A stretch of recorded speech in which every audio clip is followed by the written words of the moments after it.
Good morning, good afternoon, and good evening, everyone. My name is Steffi McNerney. I'm the Senior Manager for Global Food Policy at Humane Society International. So I want to take a moment to thank all of you for joining us today for a very exciting discussion on food in the global stocktake. This webinar has been co-organized by the Columbia Global Center's Climate Hub Rio, Lewis and Clark Environmental, Natural Resources, and Energy Law Program, Mercy for Animals, and Humane Society International. Before we get started, I would like to note that we are offering English to Portuguese translation for those of you who may need it. So you can find instructions for enabling that translation in the chat box. We have a really great event planned for you today, kicking things off by setting the scene on the food climate nexus and the global stocktake, before moving into two fireside chats with our featured party speaker and our COP28 presidency speaker. Next, we'll move into a panel discussion with an exciting lineup of speakers before closing things off with questions from the audience. Now, a quick note, although we will save your questions for the end, please do feel free to send through your questions using the Q&A chat function over the course of this webinar. Now, today's session is going to be moderated by the incomparable Juliana Tangari, Director of the Comida do Manhã Institute and General Coordinator of the Lupa Urban Food Policy Laboratory. Juliana graduated in law with specializations from the Universidade de Camarino, the Organization of American States, the European University Institute, and the Hague Academy of International Law. She was president of Rio de Janeiro's Food Policy Council from 2016 to 2018, and was a member of the Champions Network of the UN Food Systems Summit in 2021. Before I turn things over to Juliana, who will moderate the rest of this webinar, please welcome Professor Jessica Fanzo, who will set the scene for us on the food climate nexus. Professor Fanzo is a professor of climate and the director of the Food for Humanity initiative at the Columbia University's Climate School in New York City. She also serves as the interim director for the International Research Institute for Climate and Society. Before coming to Columbia in 2023, she held positions at Johns Hopkins University, the Food and Agriculture Organization of the United Nations, the World Food Program, Bioversity International, the Earth Institute, the Millennium Development Goals Center at the World Agroforestry Center in Kenya, and the Doris Duke Charitable Foundation. With 20 years of research and program experience working in sub-Saharan Africa and South and East Asia, Professor Fanzo's research is on sustainable food systems and their impacts on healthy and equitable diets in resource-constrained contexts. Welcome, Professor Fanzo. Great. Thank you so much for inviting me to be a part of this really fantastic group of individuals and panel. I'll share my screen. And I'm going to give a bit of an overview of where we are in the world with regard to food systems and climate. I'll talk first about where we are as far as tackling climate change, mitigating and adapting, but also what that means for food systems. I think we all know that food systems are part of the problem. They're a victim, but they're also part of the solution for climate change. So first, the victim. Climate change is and will have adverse impacts not only on crop yields, but the nutritional quality of crops.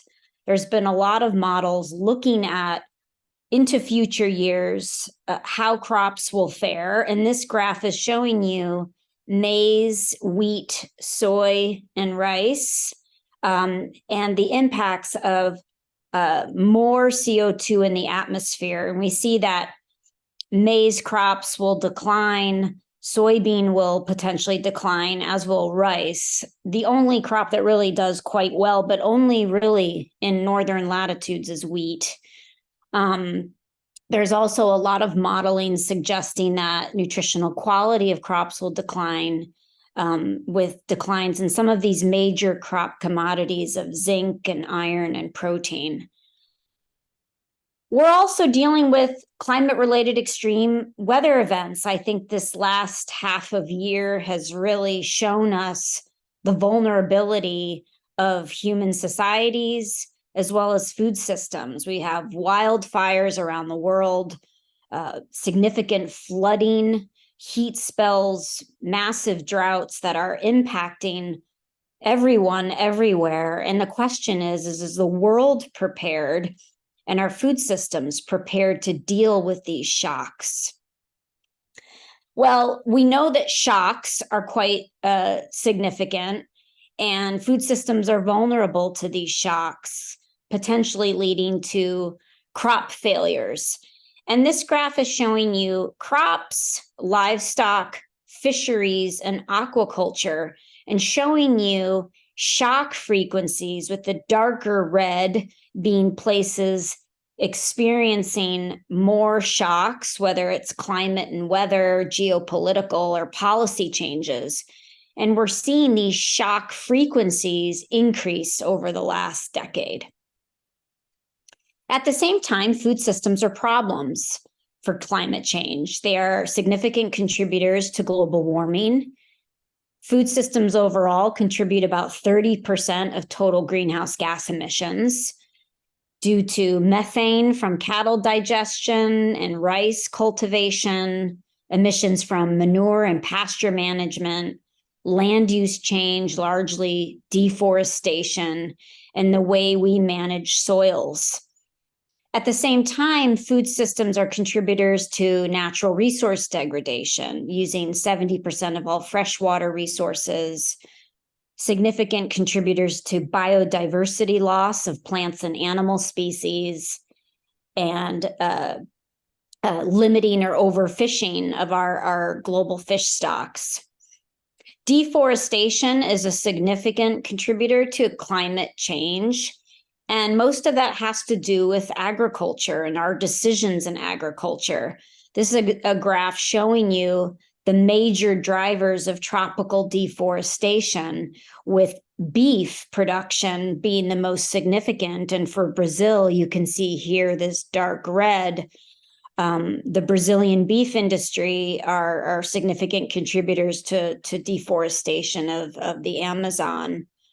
We also see oil seeds, including soy, as, again, big contributors to this deforestation. We're also seeing diversity risks, in that while we have a significant number of crops, around 5,500 crops that we could consume, the world is dependent on only a handful of crops. 50% of the world's calories are made up of rice, maize, and wheat. And this puts us at high risk from a climate perspective and a nutrition perspective. We saw, for example, that two major breadbasket countries, Russia and Ukraine, when they went to war, it completely upended the food system, increasing food prices, increasing fertilizer prices, and is wreaking havoc on the ability for people to access enough food and their food security. Brazil is a powerful player in the global food system. These are two graphs showing you the value of Brazil's agriculture exports since 2002 to present day, and the vast expanse of Brazil's agriculture sector in feeding the world. And we also know that Brazil is a major supplier of commodities in the international market. It's soybean, sugar, corn, soybean meal, and of course there's beef, and mainly to China. So Brazil is a powerful player in the global food system, but also could experience some of the risks associated with climate change, etc. Brazil is also one of 6 economies that emits a significant amount of greenhouse gases from their food system, along with China, United States, where I'm sitting, India, Indonesia, and the EU. So these 6 economies contribute about 50% of the world's food system's greenhouse gases. So there's more that we 6 economies can do collectively in helping mitigate and adapt to climate change. And people are suffering from some of these large global drivers. We see that diets are, they're not sustainable. they're less healthy, and we see severe inequities. This is a graph, a map showing you the percentage of the population who cannot afford a healthy diet. With the dark brown being 75 to 100% of these populations living in these countries cannot afford what is considered a healthy diet. And we have roughly now 3 billion people who aren't able to afford a healthy diet, which is an incredibly staggering statistic. And what this has resulted in, all of these climate impacts, these shocks, this inaccess to healthy diets, is a scale of malnutrition that every country is dealing with. We have about 800 million people who go to bed hungry. We still have a significant proportion of the world's children who are undernourished. 23% of children are chronically undernourished or stunted. 45 million children acutely malnourished or wasted, and 37 million children under the age of 5 who are overweight. And we have 2.2 billion people overweight and obese. These burdens of malnutrition are massive and incredibly costly for countries to address. And we have significant power imbalances. We see the expanse, the size, the reach, and the concentration of transnational food corporations across the entire food supply and food system. And these entities are well coordinated, they're political, and they're powerful, and they pose great challenges to governments to be able to govern and address. But to fix the global food system is incredibly complex, and this diagram shows that quite uniquely of all of the different activities and actors that make up food systems, whether they be local or global. So doing this is complicated. And when we talk about transforming food systems, it means many things to different people. Of course, we want to ensure food is available, accessible, and affordable. We want to ensure that food is safe and nutritious and desirable. We want it to be produced from sustainable and resilient food systems that promote fair and equitable livelihoods. But when you ask people what they want from their food system, they'll give you different answers. Maybe they'll say justice, community, reciprocity, inclusiveness, equity. So when we talk about food systems resilience and food system transformation, it means many different things to many people, but it has meaning because we all engage in the food system every day. And this is my last slide. I wanted to show this as a powerful reminder of where we sit now with the climate agenda and reaching the Paris targets that the world agreed to. And this is a graph showing you what we need to do across food systems. And here, these last two bars on the left show you that we need to change agriculture production to that which is more sustainable. But it won't get us to the 1.5 degree target. We can also move towards more plant-dominant diets or consuming enough calories, but not too much. But again, it won't get us to this 1.5 degree. We could also reduce food loss and waste, but again, it won't get us there. We need to do all of these things across food systems, improving production systems, changing our diets, and cutting food loss and waste if we want to stay below 1.5. And I have to say that if we change the energy sector, we change the transportation sector and the buildings and infrastructure, we will not meet the Paris Agreement without addressing food systems. So not only do we have to think about food in the context of the climate agenda, but we need to do many things across food systems to meet the Paris Agreement. And I will end there. Thank you so much.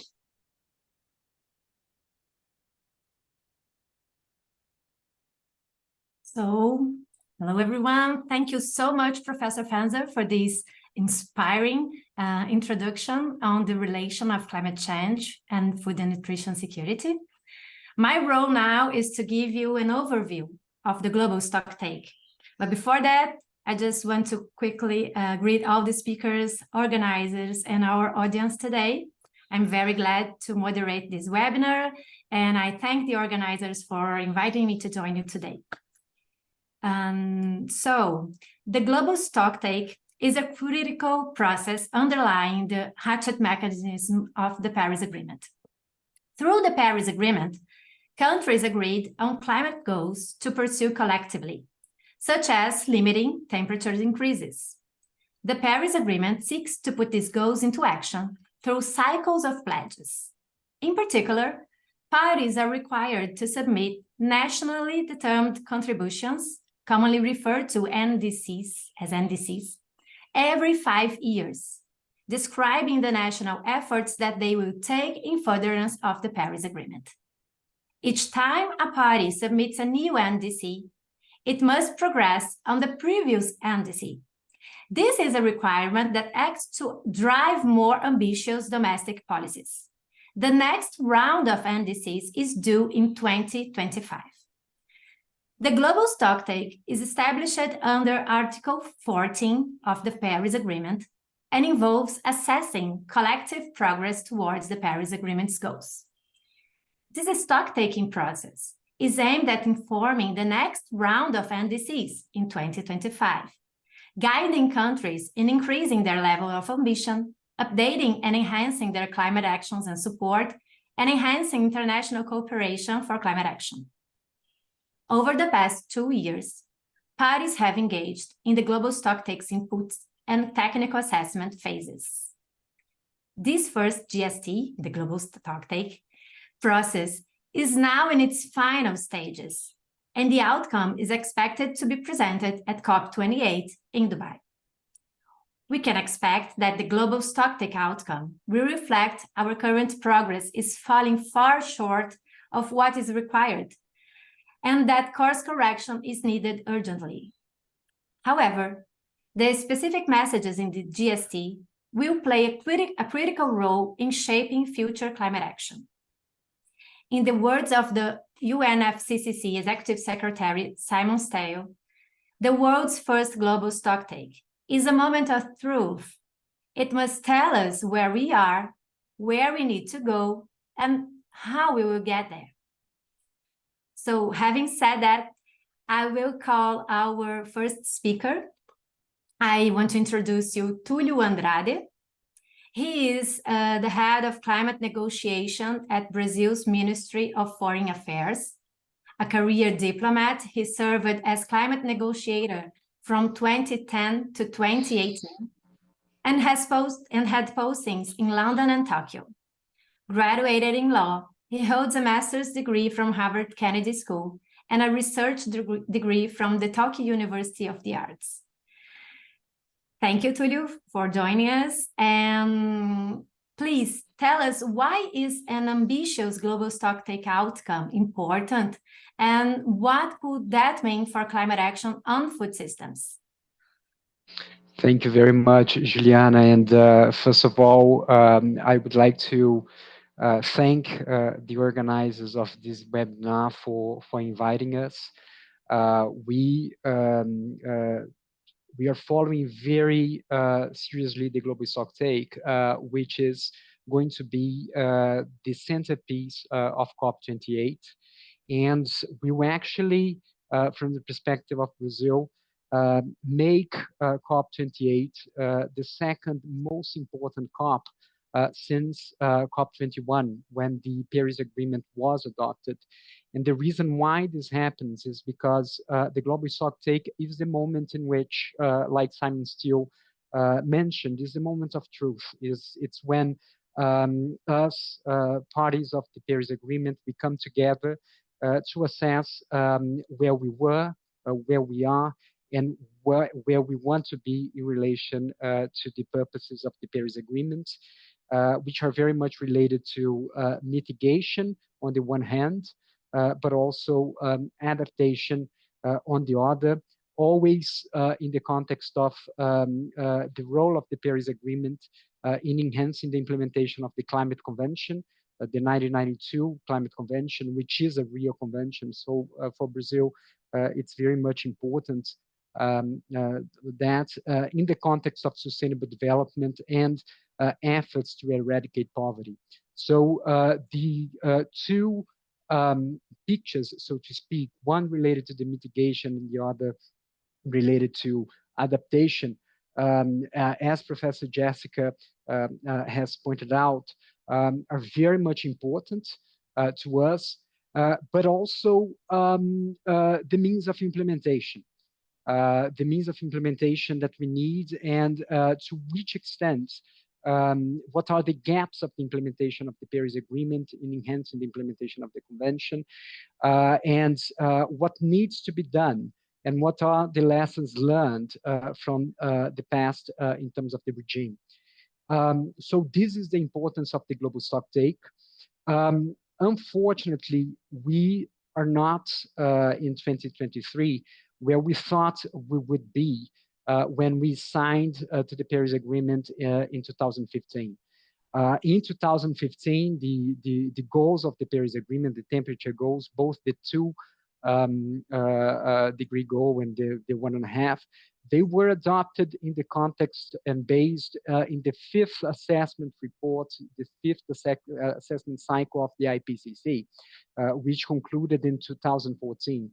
But since then, the 6th assessment report of the IPCC, which was concluded this year, already confirms that many of the risks assessed back in 2014, they are much higher than we thought, which indicates that science it was actually had a systemic bias on the positive side, unfortunately. So we are seeing the Global Stocktake as the moment in which we have to come to terms to the fact that the risks that we thought in 2015 that we have, now we know, in accordance with the best available science, that are much higher than we thought.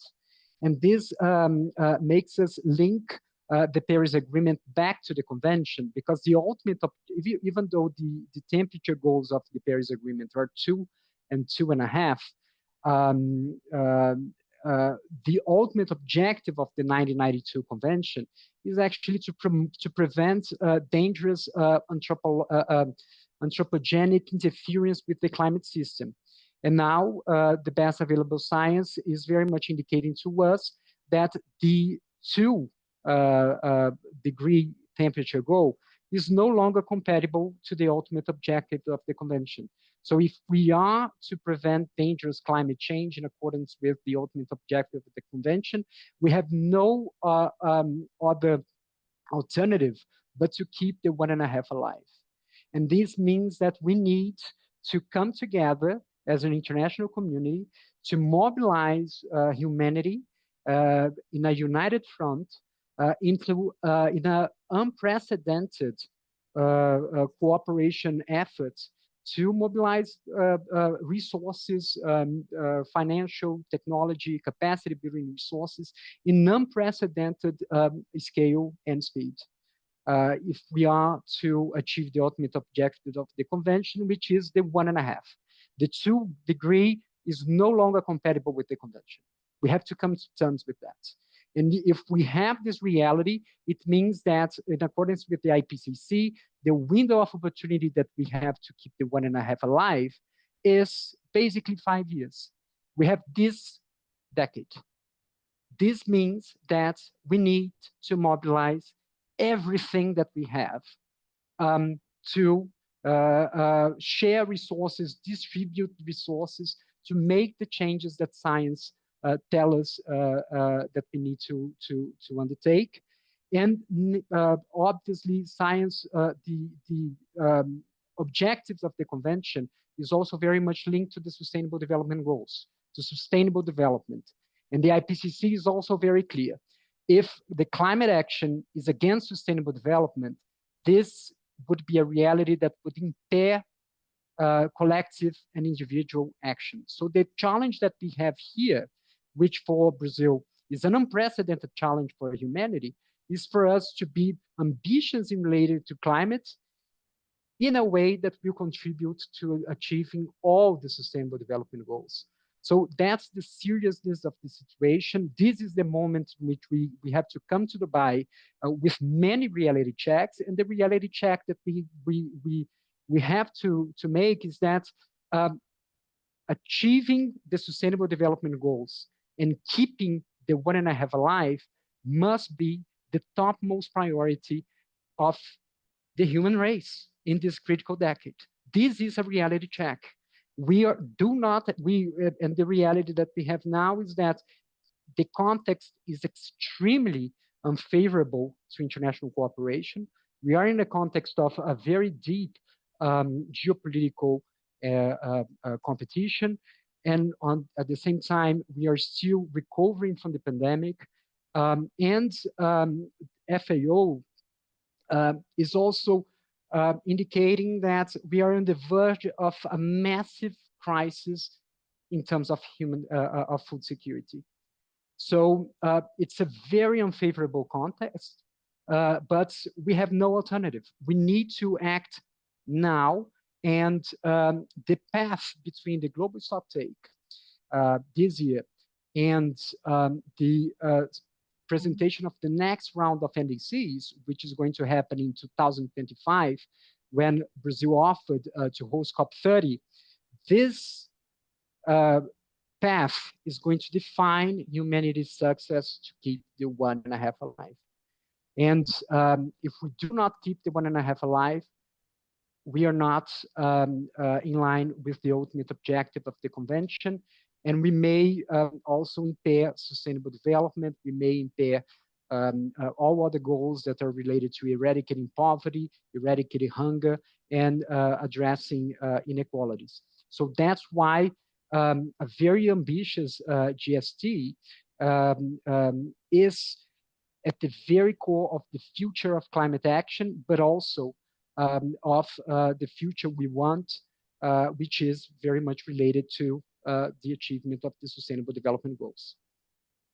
Okay, Tulio. And okay, so if you need to get this ambitious action, ambitious outcome, could you pinpoint some key elements related to food systems you think it's necessary? And also, what concerns could there be about addressing topic like food in the GST? Thank you so much. This is a very relevant question, and we have to remind ourselves that the purpose of the Paris Agreement is to mitigate and adapt in the context of sustainable development and efforts to eradicate poverty, enhancing the implementation of the convention. But we have 3 goals. The temperature goals, and for Brazil, the 1.5 is now innegotiable. Anything that is beyond 1.5 is intolerable in human terms, and we have to treat this with the seriousness it requires. We have the second goal, which is resilience, and resilience is very much linked in the Paris Agreement with food production, with preserving food production. So to make our food systems resilient to climate change is at the very core of the Global Stocktake. And also, we have to mobilize financial, technology, and capacity building support, especially to developing countries, to both achieve the 1.5 on the one hand, but also to build resilience. These are some of the elements that we hope as Brazil to have very strongly in the Global Stocktake. But the main message here, beyond the message, beyond specific policy-making considerations, is that if humanity is not united in this unprecedented challenge, we are not going to be able to do it. So we have to have a very strong message of unity. We have to have a very strong message of trust building. We have to be united in this. And once we have this, we are able to not only guide international cooperation in this critical decade, but also foster countries to present and to put on the table their best efforts in their next NDCs by 2025. So again, unity and trust are at the very core of what we need to achieve with the Global Stocktake in order to unlock ambition, in order to unlock action, in order to unlock deployment and mobilize and share the resources that humanity has. Okay, you have mentioned already the SDGs, but how do you think some elements of this GST outcome related to food and agriculture link to other international frameworks and agreements outside the UNFCCC?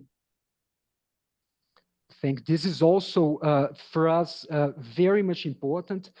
One challenge that we're seeing in the as part of climate action and as part of this critical decade in 2030 is for us to start thinking in terms of complexity, not in terms of linear systems.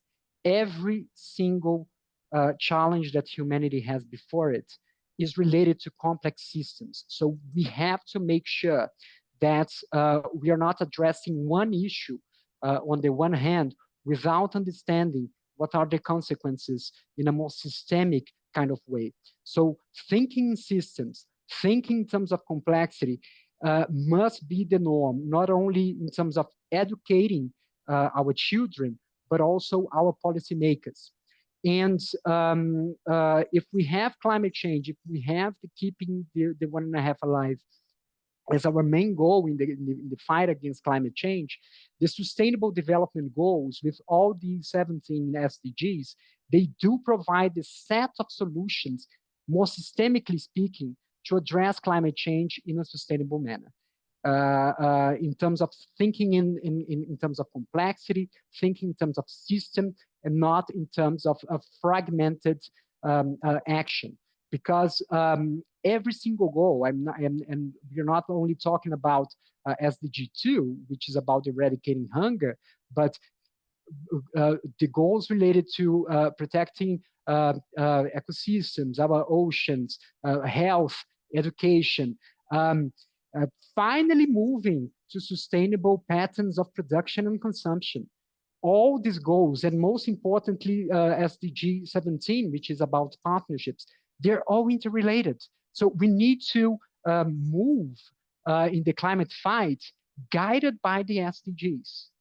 Even though they are two different regimes, so to speak, they're basically the same agenda.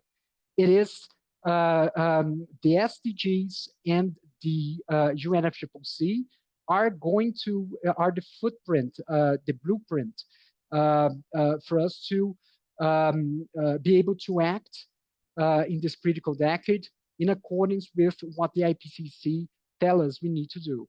And the IPCC also makes the synergies between sustainable development and the climate action very clear. If we have climate action against the SDGs, we are not going to be able to achieve the 1.5.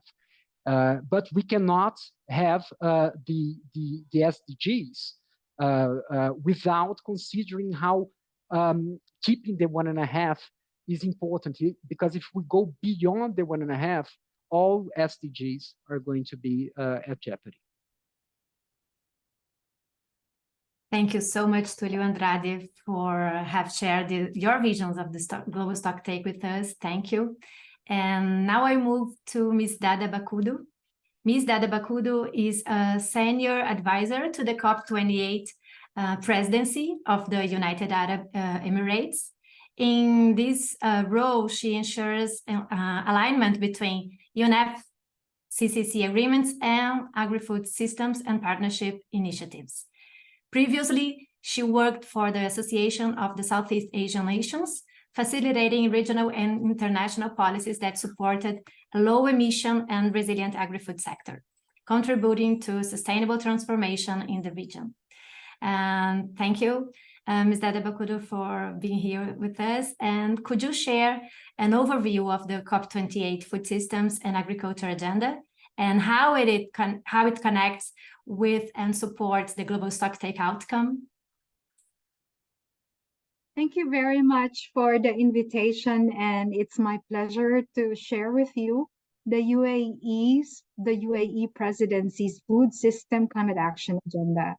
Can you hear me well, first of all? Yes? Yes, yes. Okay, fantastic. And now I'm going to have to share my screen and explain a little bit that that while the global stocktake is a process within UNFCCC under the negotiations arm, and it's actually taking place as governed by the as facilitated by the UNFCCC Secretariat. Meanwhile, the presidential agenda has the ability to aim for higher ambitions outside of negotiations and to present a program that is in conjunction with what's happening with formal negotiated items under the UNFCCC as facilitated by the UNFCCC Secretariat. So I wanted to say this first, that I'm sharing the presidential program of the UAE, and there's also a UAE set of negotiators that's aligned and working on GST, on GGA, on finance.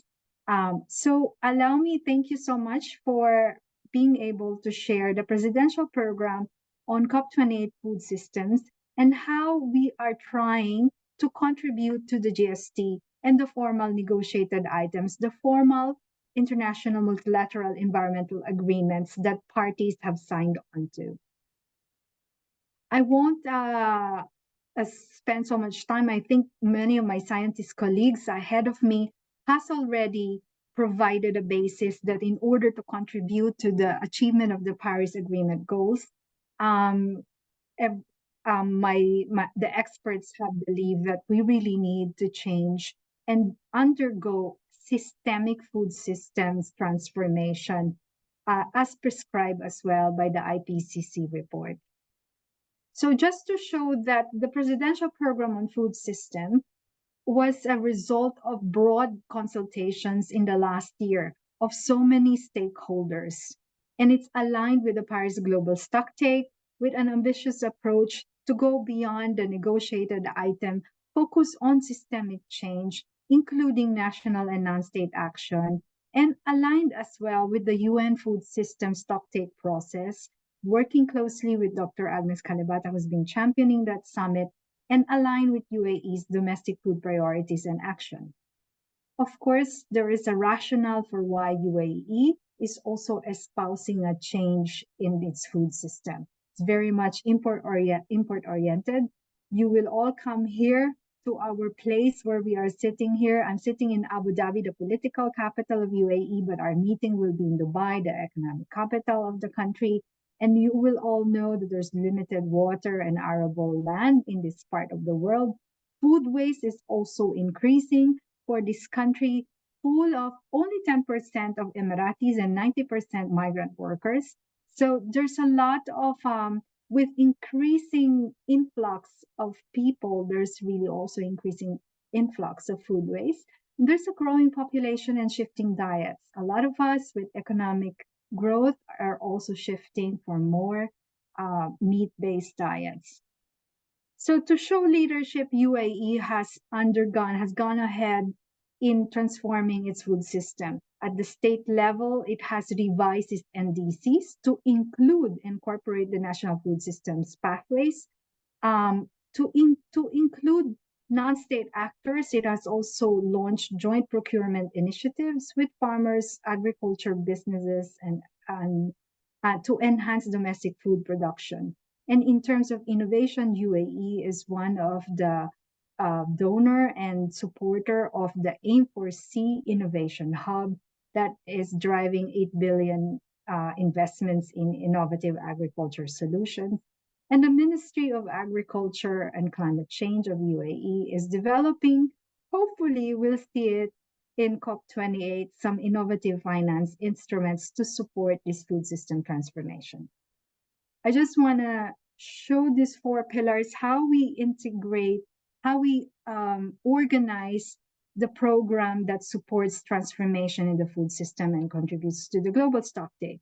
At the state level, I think my earlier colleague who spoke, who's the chief negotiator of Brazil, might have heard that there is the Amerati Leaders Declaration, that at the state level where we're hoping to get signatures of heads of state on, it's called Emirati Declaration on Sustainable Agriculture, Resilient Food System and Climate Action, for heads of state endorsement in order to transform our policies, double up financing in support of food system transformation. So this declaration, we're getting support from many countries. We hope Brazil will help and sign this declaration. We have been involved with your team in getting Brazil's endorsement into this, and some of the bigger countries that was explained earlier. We've already got feedback from 50 countries at the moment, and the numbers keep going higher.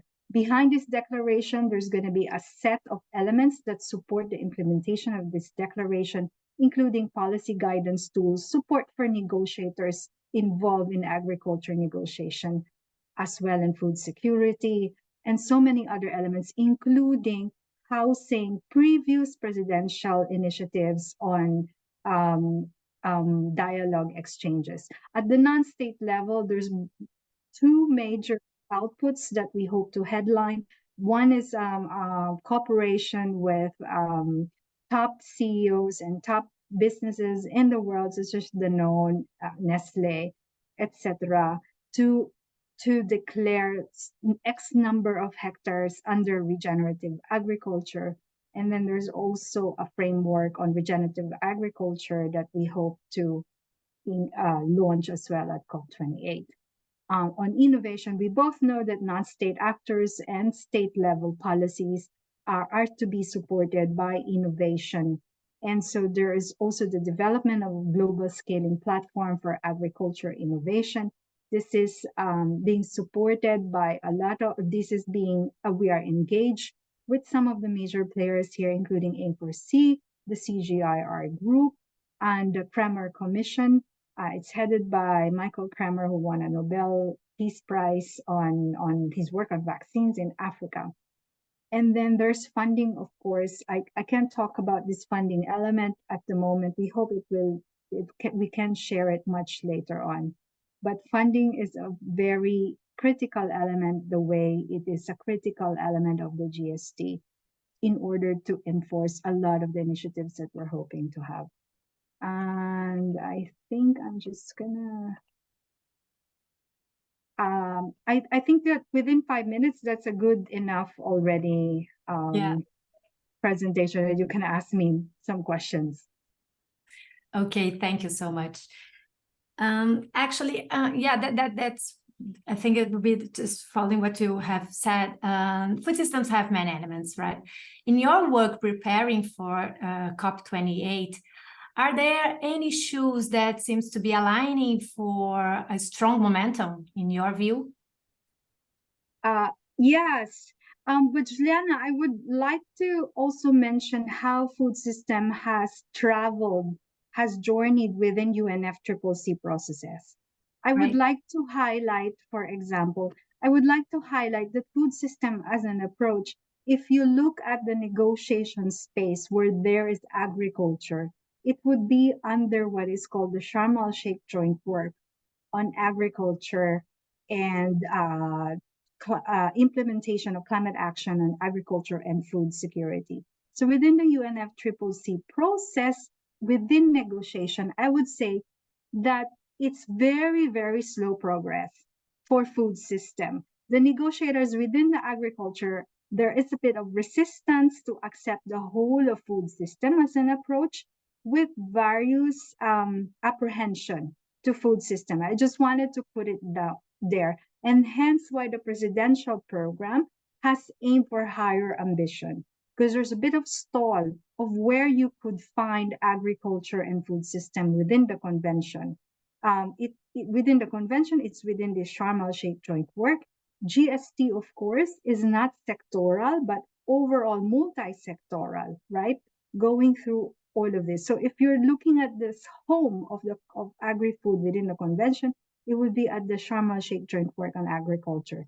And we're hoping that the presidency can move the slow pace of acceptance of food system from this sector into really accepting the reality that we need a transformative action within food system space in order to achieve Paris Agreement and in order to contribute to the global collective of the Global Stocktake. So it's a slow journey on one side on the negotiation where food security is more emphasized over food system. But the presidential program, I'm very happy to say, has encouraged countries to aim higher and contribute more towards the Paris Agreement by aiming for this. So we're hoping we get a lot of countries sign on to the presidential program, encouraging heads of states to really adopt food system as an approach. Okay, good to you have reminded us that it has been a slow movement towards putting food systems into the COP, but what still needs to happen by the end of COP28 to move climate action on food systems towards the presidency's view, and how can non-state actors and parties support this? There's a lot of things that we don't say needs to happen. They're already all happening. And I think that the largest challenge here, you see a lot of pilots on the ground already happening. And then you see very high level political discussions, right? And targets and goals and the call for higher ambitions.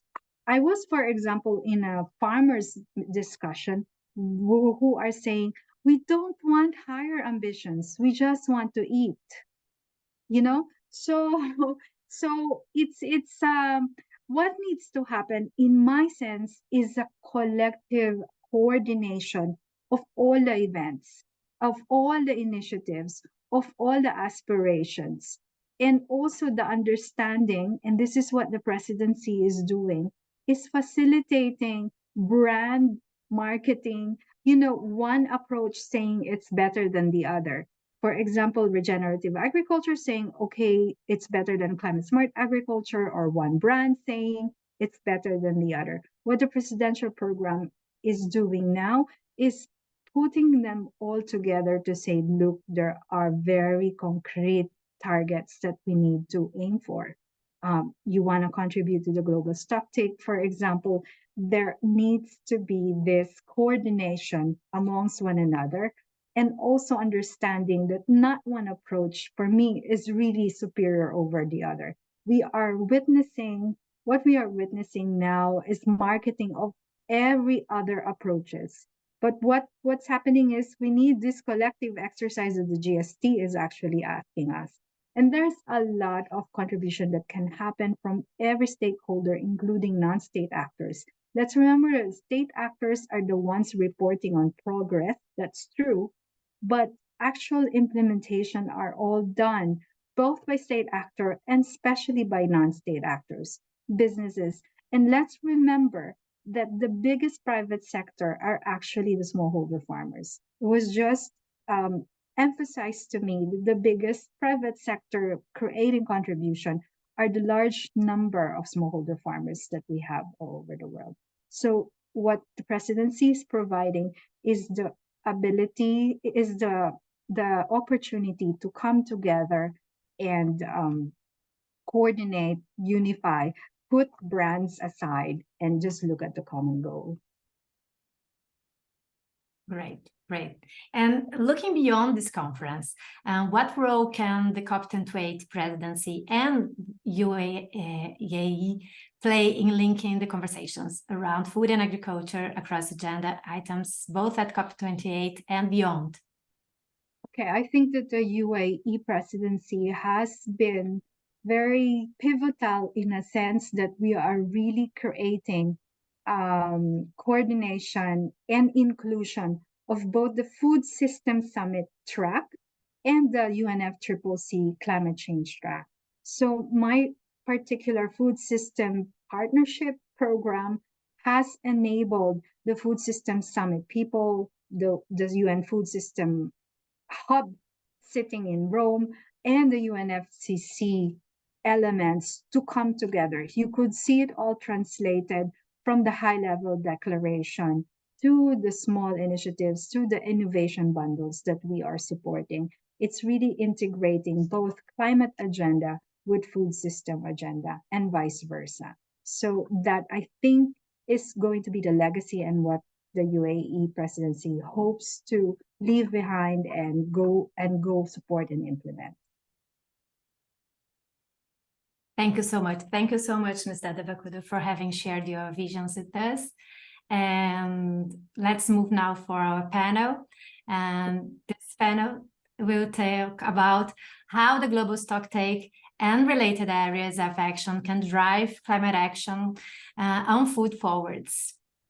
So I just want to remind you again that at the end of the panel, we will collect some questions for the panelists. So please use the button for Q&A button to put your questions. And at the end, if you have time, we will answer that.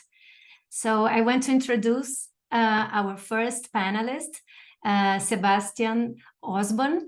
Sebastian is a global policy manager at Mercy for Animals. His work focuses on advancing policies at intergovernmental processes, including UNFCCC, to support a just and sustainable food system. He co-chairs the Food and Climate Action Group's Global Stocktake working group, as well as the World Federation for Animal Sustainable Food Systems working group.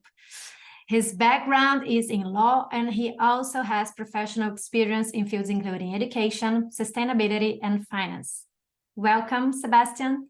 And so please, could you share with us your thoughts about how, from the civil society perspective, what kinds of key messages related to food systems would you like to see within the global stocktake political outcome?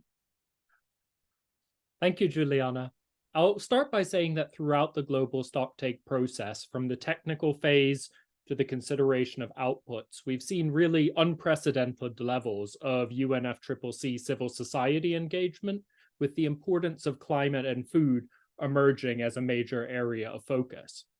While civil society has brought a diverse range of perspectives to food in the global stocktake, just as parties do, these perspectives are demonstrating strong convergence and direction.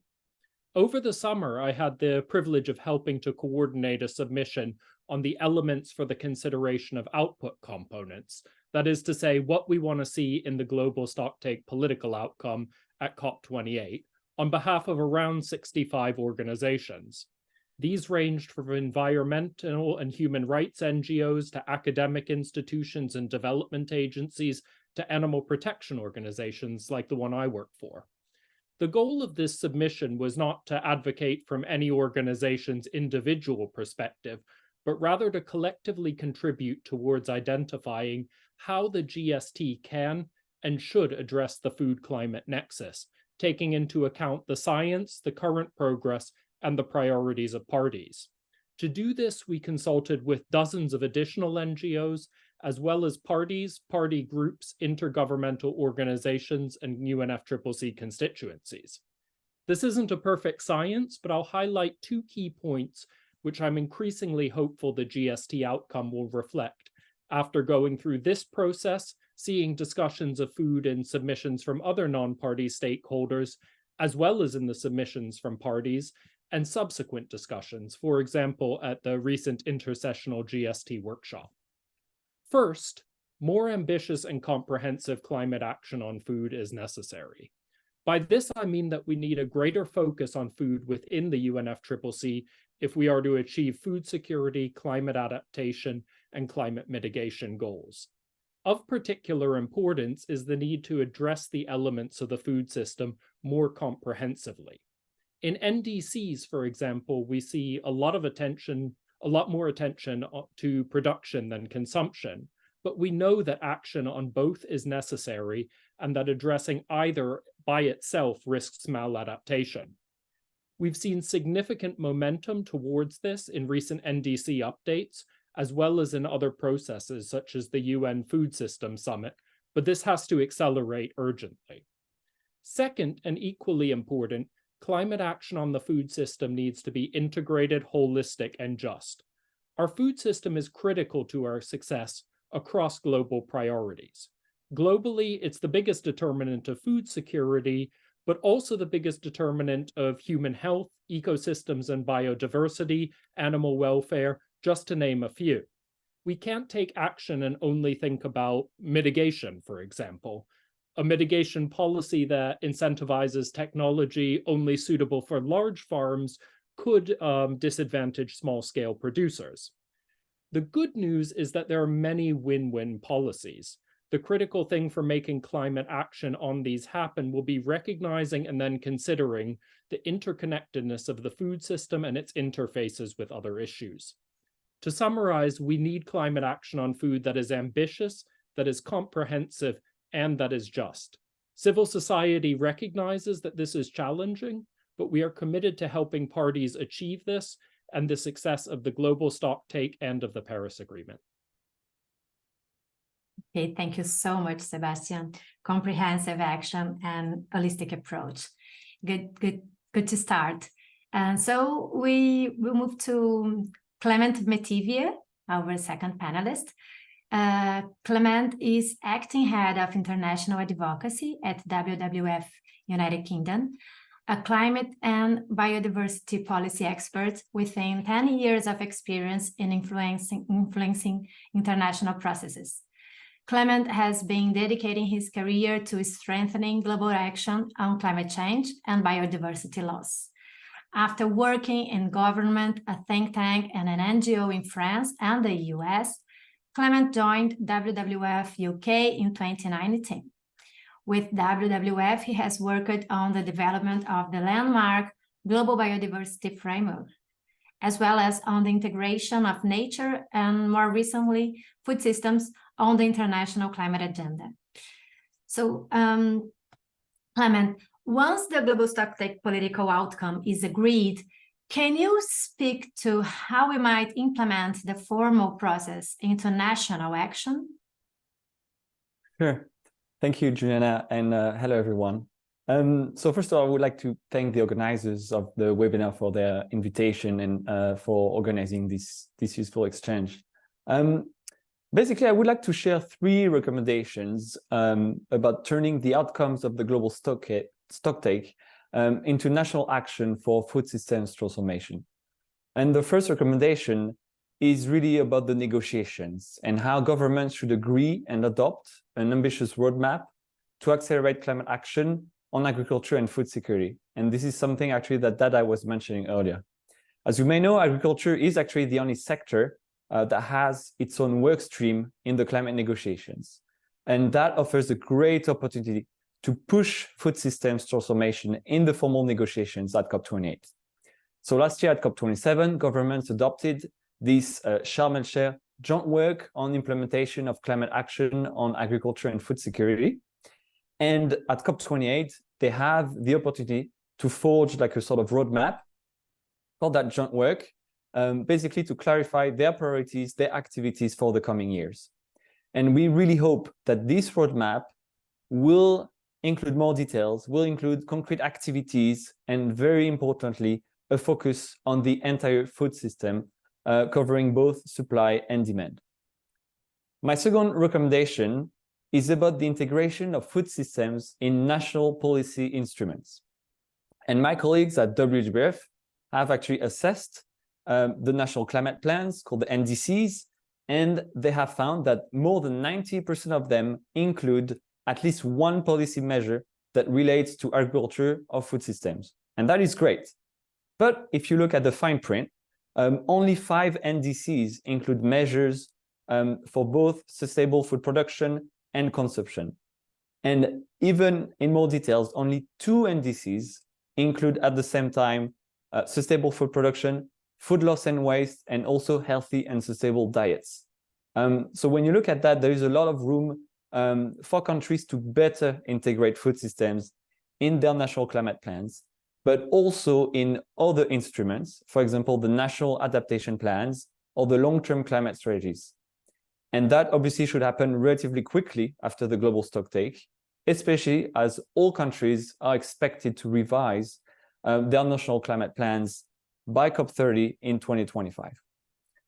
My last recommendation is about funding. It's about providing financial support for the transition that we need towards sustainable, healthy, equitable, and resilient food systems. It is actually estimated that today only 4% of climate finance goes to agri-food systems. And at the same time, you have $500 billion every year going into harmful agricultural subsidies that are bad for the environment. So I hope that we can really leverage the signals, the high-level political signals from the global stocktake, from COP28, basically to increase climate finance for food systems transformation, and also to redirect the finance from an industrial model that is harmful for climate, for nature, and for people, to maybe a more regenerative, a more sustainable model that benefits communities and obviously our environment. I'll stop here. Thank you.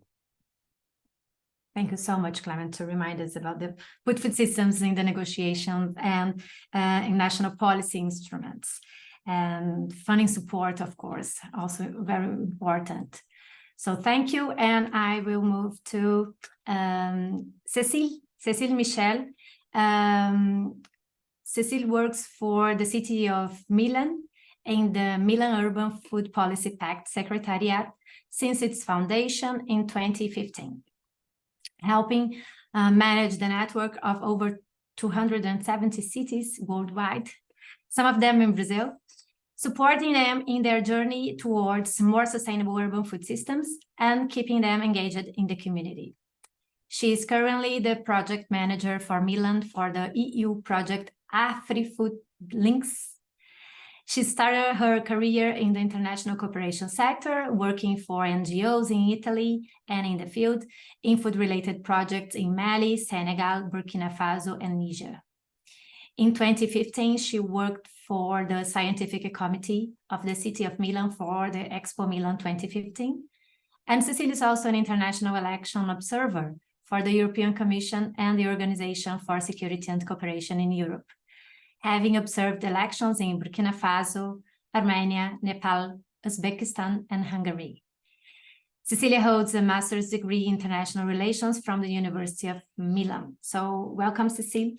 And please, in your experience, what are some policies or mechanisms at the city level that can successfully support sustainable food systems? And is there a role for the Global Stocktake to help enable these policies and mechanisms at the city level? Well, thank you very much, Juliana, and thanks for inviting me today.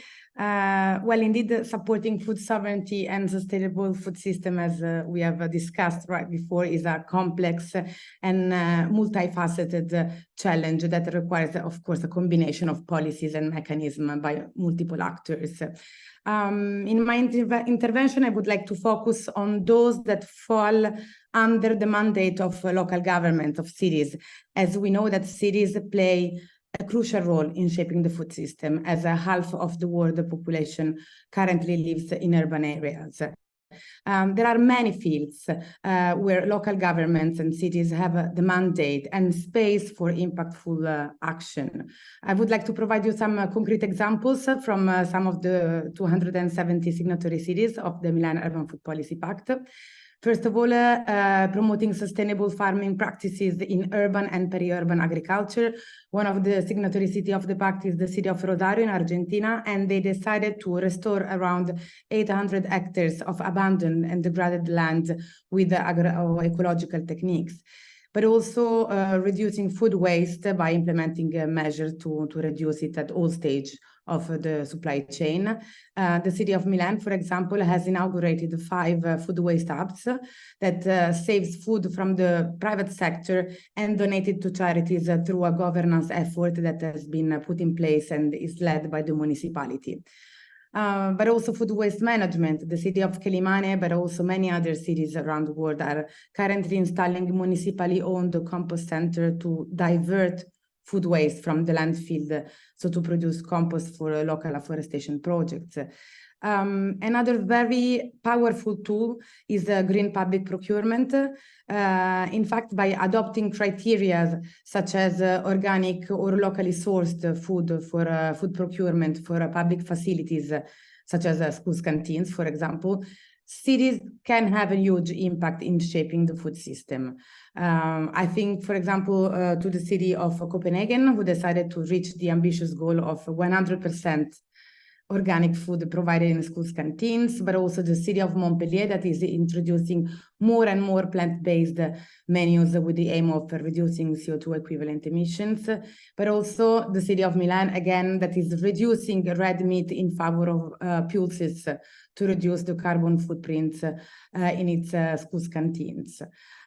Those are just a few examples of how cities are somehow taking the lead with multiple actions that lead to concrete results, but I will later put on the chat box the latest MEFPP report reporting all those best practices, showing the variety and richness of actions made at the city level.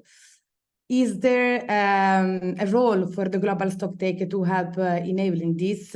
Yes, for sure. I am convinced that only by adopting a multi-level governance approach, we can reach ambitious and so needed also objectives. To successfully support a sustainable food system, it is crucial also to recognize that the challenges are interconnected and require an holistic approach, and the cities and the role of local governments should be recognized and also support. I'll stop here. Thank you, Cecile, for these remarks on multi-level governance approach and the experiences of urban and peri-urban agroecological food production, food hubs, food waste management, and sustainable food procurement, all of them mechanisms that are at the city level and local governments option of action. So thank you. Now I will call Cleo Verkel. Cleo is a scientist at the Stockholm Environment Institute's United States Center and a 2023-24 visiting research fellow at Harvard Law School, where her research focuses on climate change governance and food systems transitions. She has been a coordinating lead author of 2 UN Environment Program reports on the misalignment between countries' fossil fuel production plans and international climate goals. And she's a coordinating lead author of a UN report on the sustainable development implications of alternative proteins, which will be coming out in the coming months. Cleo has previously worked for the UN Environment Program in Brussels as policy officer for Climate Action Network International and as adjunct professor in environmental policy at Johns Hopkins University. So Cleo, welcome.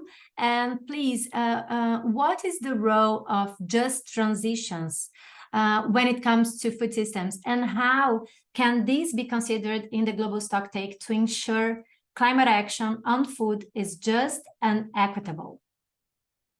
Yeah, thank you, Juliana. And thank you so much for organizing this event. I think we've heard from quite a few speakers here just about the importance of food systems for climate change governance, and also that food systems just haven't received enough attention in countries' national climate change policies, in their nationally determined contributions communicated as part of the Paris Agreement, as well as their long-term strategy. So it's an important moment here to be taking stock of that. And I think the Global Stocktake definitely is an important moment to give more visibility to food systems. And I think it's also an opportunity to be highlighting not just that we need food systems transformations, but that this needs to be happening in a way that is societally just and equitable. And this concept of just transition, I'm sure many of you are familiar with it already, but just in case, is something that is reflected in the Paris Agreement as an important principle. It's the needs to take into account the social impacts of the changes that come about as a result of climate action. And it's really already gained quite a bit of traction in the energy space in particular, where we're realizing that forward-looking planning can help maximize social benefits of the transition. It can help minimize disruptions for affected stakeholders. So in the food sector, we need to be thinking about the workers, the farmers, the rural communities, the consumers who might be affected by societal change. And doing so can really help build public support for climate change policy as well, if the stakeholders who are affected know that their needs are being taken into account as we transition to a more sustainable and healthier food system. So a few elements that I think are important to highlight when it comes to just and equitable transitions in the food system, and the signaling role that the Global Stocktake can play as well, is, as we've heard in many of the talks this morning, different countries are facing very different realities when it comes to the challenges they face around food systems. And so policy needs to reflect these common but differentiated circumstances and responsibilities. It needs to reflect the need for international equity, food security concerns of many countries in the Global South in particular. I think when it comes to certain transitions, especially an important example, I think, is the need to shift away from high levels of animal protein consumption. That's countries in the global north, high-income countries, as well as a growing number of middle-income countries are well placed to take the lead in that regard. At the same time, I think international financial institutions also could be doing more to kind of direct financial flows in a way that is aligned with sustainability and health outcomes. So just drawing lessons from the energy sector, just transition planning means that we need inclusive and participatory planning processes that really involve the key stakeholders that are being affected and give them a voice in these processes. There will also be a need for support for reskilling, retraining, thinking through economic diversification plans for regions, and doing so proactively can really involve many societal benefits. I think there was a report a few years ago by the Inter-American Development Bank and the International Labor Organization that shifting to plant-based diets could create 15 million net jobs in the Latin American region, for instance. And then finally, my final point is just to emphasize what some of the other speakers have also mentioned, is really how central food systems are to achievement of so many of our sustainable development goals. And it's really important to be approaching this issue in a holistic way that reflects the sustainable development goals and also One Health. I think there is currently a bit of a risk that some policy solutions are, for instance, being focused on sustainable intensification of animal agriculture, where you might need less land to raise animals. But this can create other problems, for instance, in the area of public health, in terms of raising increased risks of infectious disease emergence or antimicrobial resistance. It's probably also has adverse impacts for animal welfare. And I really think we need to be thinking about these issues holistically. Otherwise, we might be addressing one problem in terms of climate mitigation, but we're creating new problems in other spaces. I'll stop there. Thank you. Thank you so much, Claire. So again, a holistic approach and One Health approach to food systems. and the role of policymaking and financing mechanisms aligned with equitable outcomes. So thank you for share these remarks with us. And before checking if we had questions from the audience, I would make a single question to all of you. Considering that a key purpose of the Global Stocktake is to provide high-level global signals, what challenges are there in progressing action in the areas you've spoken on, and how can a high-level signal from the GST help with this? What kinds of signals are needed? Sebastian, would you start? Sure. Well, there are a few, but one of the big challenges that links in with what some of my fellow panelists have been talking about is reconciling global needs with the local realities of action. So take diets, for example. As noted from before, the science from IPCC, UNEP, and others is clear that we must address consumption patterns if we're going to achieve food security or Paris-aligned emissions pathways. We saw the significance of diets highlighted throughout the technical dialogues and in the synthesis report. However, to date, there's a major gap in diet action under UNFCCC. So we've got this scientific consensus on global needs.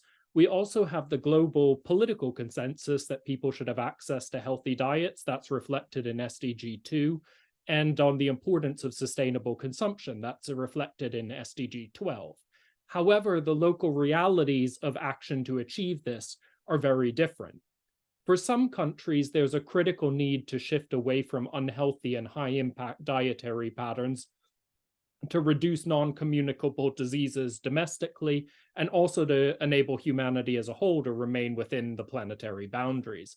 IPCC, UNEP, EAT, Lancet have discussed, along with others, actionable solutions to achieve this, such as refining public procurement policies, shifting subsidies, or providing better education on food and nutrition. We also saw recent party Global Stocktake submissions speak to the importance of climate action through healthy and sustainable diets. For example, those from ILAC, the EU, and the UK. For other countries, the picture will be very different. The critical need might be, for example, upscaling climate finance and technical assistance for small-scale producers to ensure sufficient nutrition is readily available, and also to ensure that these producers, who are in some places the majority of the population and are deeply affected by climate change, can earn enough to afford to eat the food that they grow. As a result of these differences, one concern that we see arising fairly frequently is that being ambitious about the diet-climate nexus at the global level could cause problems locally. For example, creating pressures to reduce the emissions intensity of diets in regions where diets are not emissions intensive and where the focus should be around the connection between diets and livelihoods or food security. Their priority actions to improve diets in the climate context might be adaptation finance, particularly for small-scale producers, or improving consumer access to more healthy and climate-resilient foods.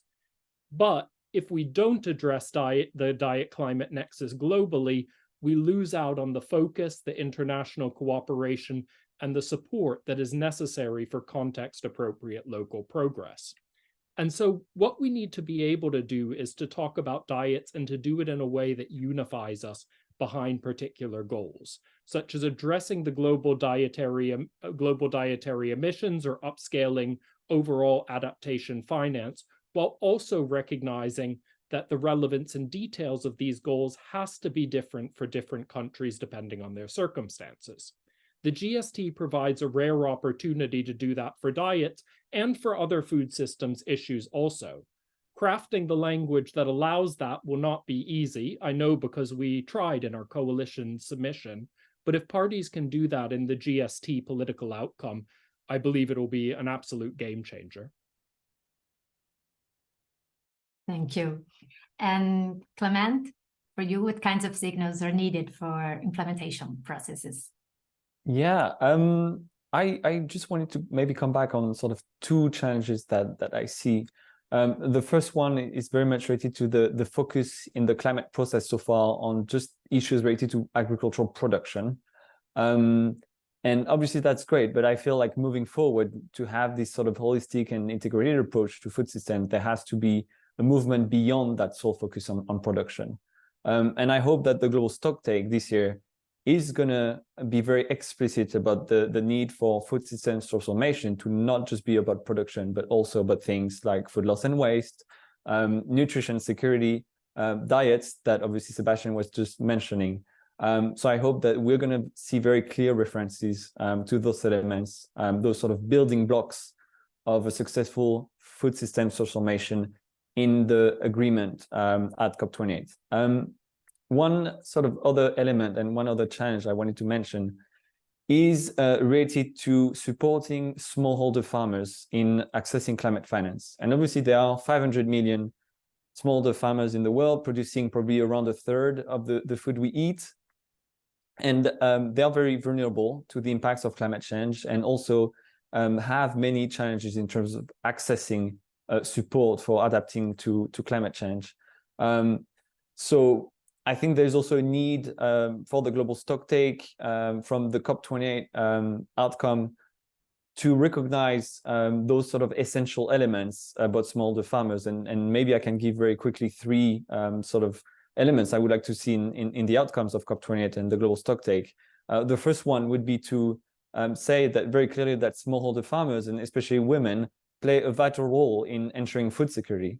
Then also that smallholder farmers and local food producers must have better access to climate finance. And then the last point, that smallholder farmers must be at the forefront and must lead the transition towards a sustainable, healthy, equitable, and resilient food systems. Thank you. Great, thank you so much. Cecile, please, in your view, what kinds of signals are needed for enhanced local government action? Yeah. Well, in general, implementing food-related climate action at the city level can be very challenging due to variety of factors, from the complexity of the supply chain, making it difficult for cities to track and influence the emission throughout the entire process, to the challenge of behavioral change, raising awareness and encouraging residents to adopt more sustainable eating habits can be a hard and slow process. From urban planning, so designing cities to support local and sustainable food production can be a political and also logistical challenge. To regulatory barriers. In fact, we know that existing regulations and zoning laws may not be conducive to a sustainable food system at the local level. I believe that to address those challenges, we must make sure that the voice of local governments is heard at the different levels, and that cities are somehow provided with larger decentralizations, appropriate funds, and more in general, an enabling environment to act. And the Global Stocktake can for sure provide high-level signals, highlighting the importance of addressing food-related actions, food and climate-related actions at the city level, and those signals can somehow motivate, guide, and also support cities in their effort to implement food climate-related actions. Thank you. Thank you so much. And Cleo, now for you, what kinds of signals are needed for putting equity and justice in the center of the climate action? Sure, I think what we really need coming more out of the climate change process is going beyond the idea that dietary choices are just individual choices that are down to individual consumers. I just think that's clearly untrue because of the way that government policy is currently really shaping our food choices. So examples are that much of government support in agriculture goes to industrial animal agriculture, for instance. Many governments support advertising campaigns for industrial animal agriculture. And generally, the societal costs for the environment, for health of food systems are typically not properly reflected in the prices of food. We pay for them in other ways through public funding of our health system, for instance. So I think that's something that needs to change and ultimately will also lead to more just outcomes for affected stakeholders. In addition to that, it will be important to really make proactive investments in food systems that are sustainable and healthy, lowering VAT, for instance, on healthier foods, fruits and vegetables can be a helpful step forward. And I think also considering the role of alternative protein, that's something that hasn't come up that much in today's talks yet, but can be valuable given that we know overall they tend to have lower environmental footprints than conventional meat production. They can also help reduce risks of antimicrobial resistance, of zoonosis. And at the moment, we're Jessica really helpfully showed the slide, like we need to be shifting towards more plant-based diets. And yet we are really going in the opposite direction. The projections are that meat consumption might be increasing by about 50% by 2050. So in order to reach climate change goals, we really need to be taking steps very proactively to bend the curve on this topic, especially, I think. Yes, correcting subsidies is definitely a great challenge, right? And okay, so a quick question to you, Cleo, from Dana Wilson. I think she asked, what was the name of this study that you mentioned, development banks and transition of economies towards plant-based systems? I can add a couple of links that are relevant in the chat. Okay, thank you so much. And there is another question from Bill Jeffrey. And he says, isn't it true that the vast majority of greenhouse gas emissions from food systems come from ruminant animals, especially cattle? And even 1/5 of all climate warming is due to livestock, he's asking. The second SDG report by the Secretary General's independent group of experts, the time of crisis, time of change, Science for Accelerating Transformations to Sustainable Development, recommended, so this report recommended reducing meat consumption by 40% to 50% by 2030. Will COP28 reflect this reality?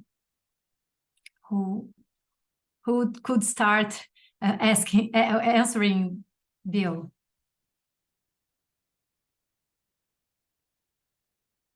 Okay, Clement, please. I can give it a start, and obviously it feels like a lot of interventions are focusing on the issue of livestock and diet and meat consumption.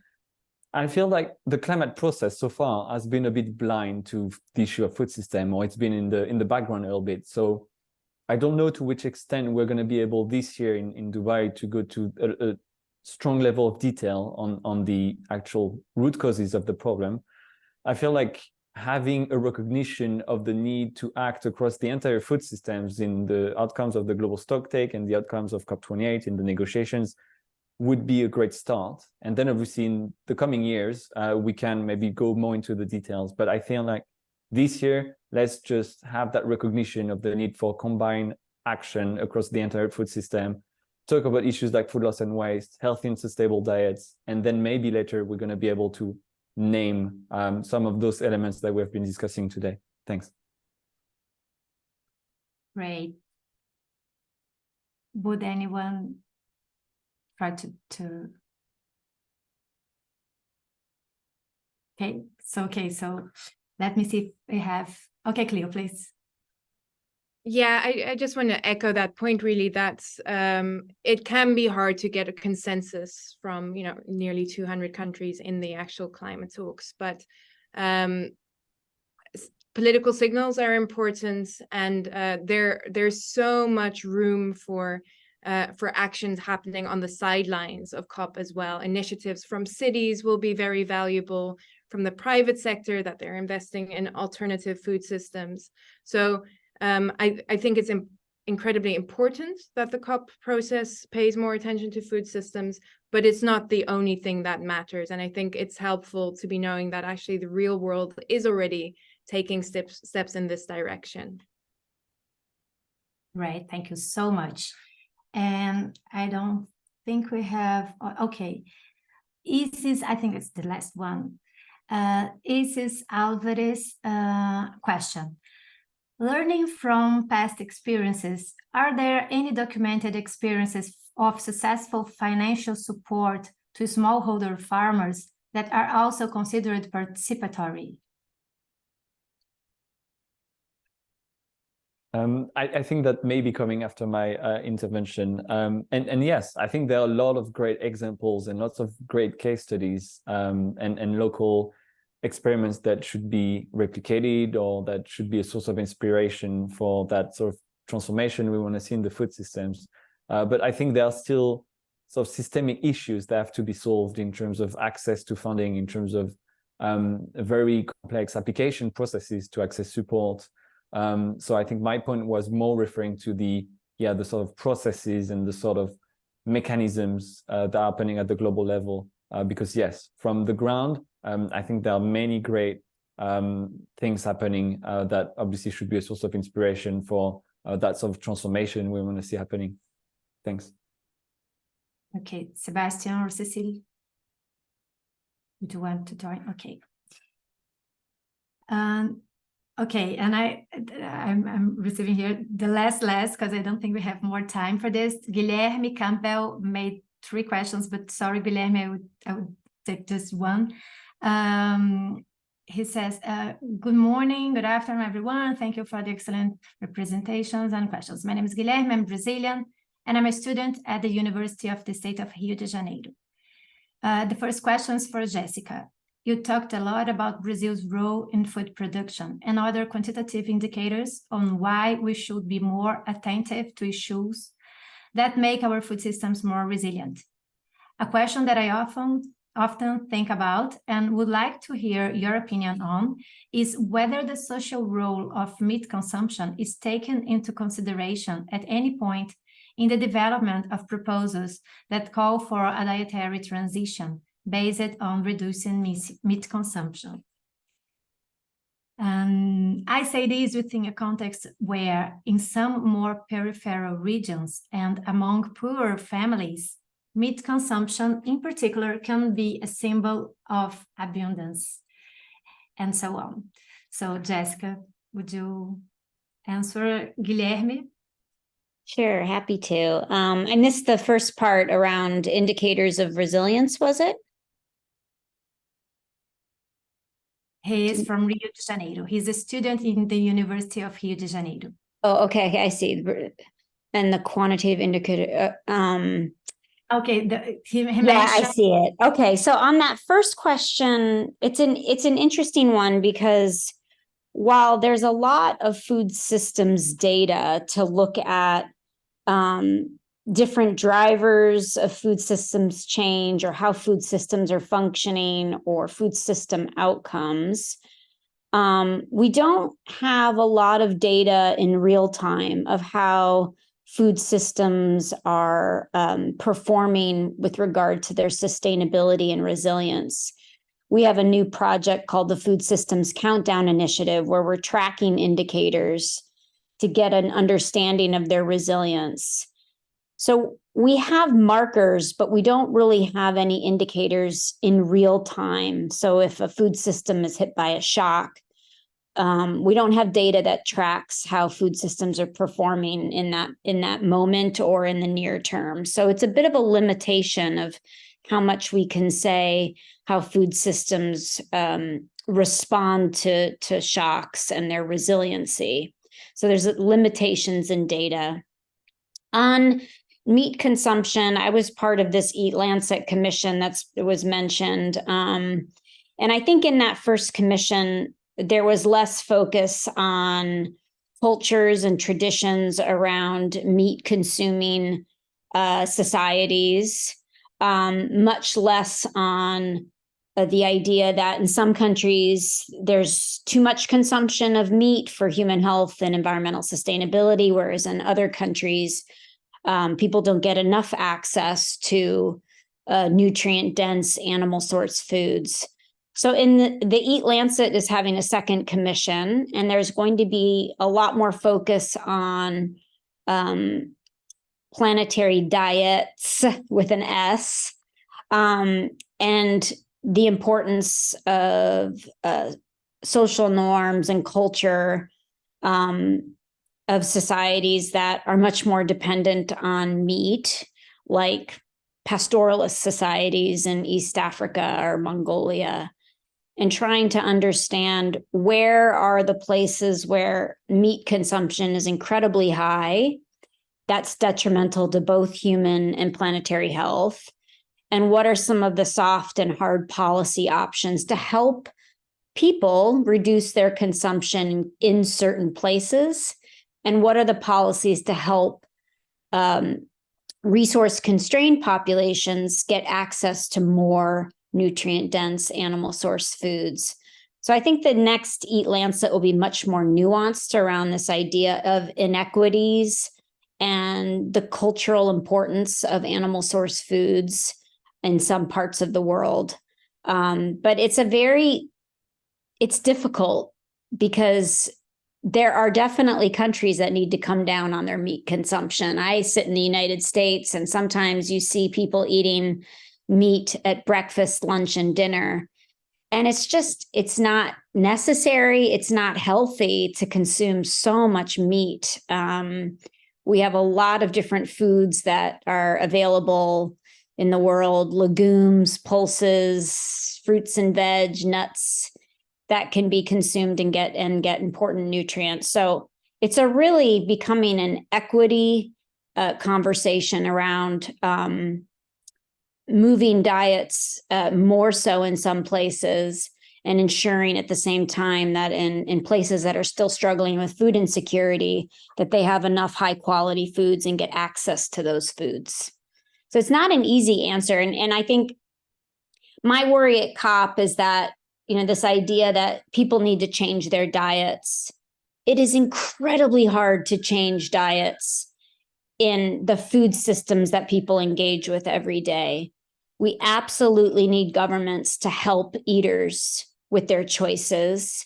We need private sector to behave and institute public health and environmental goals into their profit lines.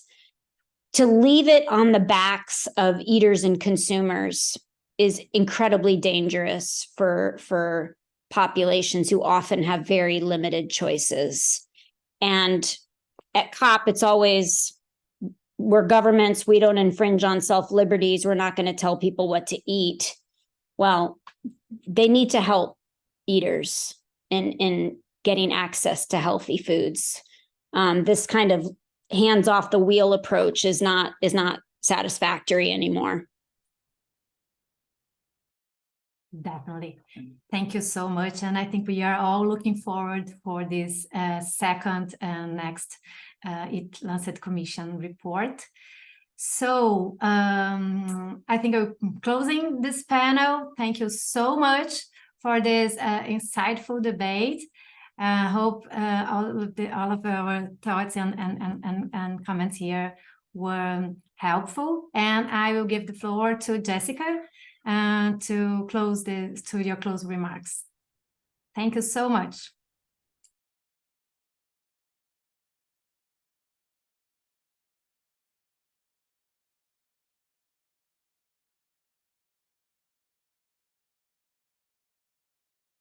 Juliana, did you want me to say anything more? Yes, please. Oh. I'm moving to you for your closing. Oh, okay. Thank you all so much for the fantastic panel and session with incredible expertise and ideas. I'm really excited. I know that the COP meeting is a full agenda with many different priorities, but I do think that food is very high on the agenda for this next COP meeting. And I realize, and I think many others realize, how important it is to address food if we really want to address climate change. So while the media and news reports seem quite dismal, and they come out every day around the impacts of climate on human and animal and plant populations around the world, I do feel we're moving in the right direction towards potentially positive change. So I'm hoping that this COP will be the one where food is very much on the table. Thank you so much.